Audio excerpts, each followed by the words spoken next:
Welcome back. This is the first video in the second module. Let's see where this module fits into the logic of the entire course. The first module is called Alternative Approaches to Managing Human Resources. The second module, this one, What Makes Employees Work? Money, of course. The next module revisits the question of what makes employees work and looks at non-monetary rather than monetary motivations. And the last module is called The People Manager as Part of a Complex System. Now, as you can see, we're going to spend 2 whole modules thinking about why employees work. What makes them come to work every day, or what keeps them from coming to work each day, to look at it from a negative perspective. So, why is it so important? Why are we going to spend 2 whole modules thinking about why employees work?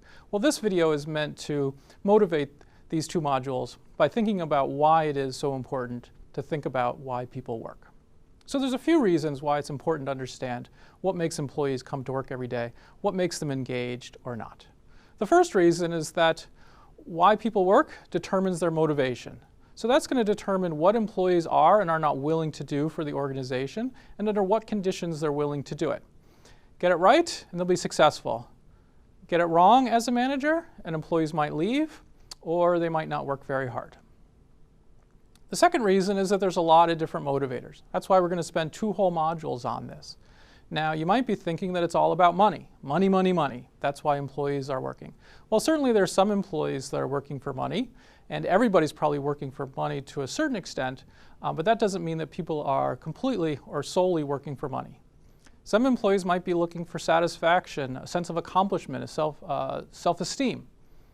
Other people might want to be part of a successful team or a successful group. Yet others might want to care for people or serve some other mission. And the third reason is that people are different. If everybody was working for the same reason, you could probably have your human resources department just tell you which motivator it is and just work off of that. But for better or for worse, the people in your work group are undoubtedly unique.